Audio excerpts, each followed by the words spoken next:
Hi there. We're continuing our journey through the Psalms, through the book of Tehillim in Hebrew, and we're in Tehillim Yud Bet, which is the Hebrew for Psalms 12. And we are looking at this psalm, which is superscribed, which has the title to it, Lamnatseach, to the chief singer, Al Sheminit. And this word we've seen before, Sheminit, comes from the Hebrew word Shmoneh, that means 8. And Sheminit is perhaps an 8-stringed instrument, or an 8-holed flute, or maybe it's talking about a range of 8 notes like an octave. We can't be absolutely sure, but it's certainly a musical direction. And it's a Mizmor LeDavid. It's a musical composition of David, or in Davidic style. So the singer opens up crying out for God's salvation, crying out for God's rescue. Hoshea, rescue God, because he says the faithful ones have disappeared from the earth. Those who are reliable are no longer around. And he uses 2 words in this opening verse, in this opening line, which are very important. He says the Hasid is disappearing. Now, Hasidim, the Hasid is something that is often used or is known in modern Jewish and modern Hebrew language as being a group of people who commit themselves to keeping Torah by living in a certain very strict way. But the word Hasid actually comes from that beautiful word chesed. It's a linked word, and chesed is that word that means bound by covenant obligation, bound to the covenant by obligation. It's the grace, the covenant grace that we know.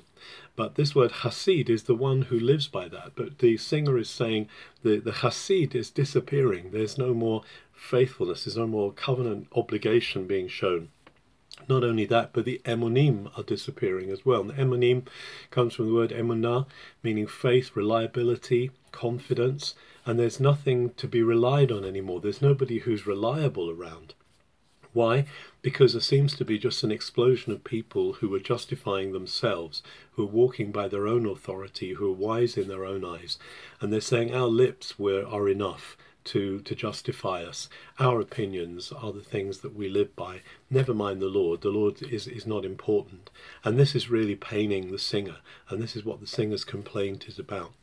But he's saying that the Lord actually will rise, and he is going to bring to nothing those false counsels. And then the singer praises the words of the Lord in comparison to the unreliable false words of the flatterers and the smooth talkers. He says, Imarot Adonai Amarot Taharot. He says the word of the Lord is pure word. It's a pure word that God speaks. Why? Because it's like silver that has been tried in a furnace in the earth 7 times. What he's trying to say here is that men's words are so transient, they disappear, they float away. Their promises are worth nothing because they're not based in time and tested by time. But God's word has been tested, like that silver that 7 times has been processed and the dross taken off, and people have relied on these words from generation to generation. And therefore the singer will put his trust in those words of the Lord. The singer will rely on those words of the Lord rather than on the evil that are stalking about and trying to impress with their smooth words. We can be glad today that we can know the words of God, that we can know these Amarot Adonai, we can know these sayings of God lodging in our heart, and that we can rely on them because they are tried and tested over millennia. The God has shown himself, God has spoken through the word, through Messiah, through Jesus, who is today with us by his Spirit. And so as we walk today, let's walk by these tried and tested pure words that come from God. Have a good day.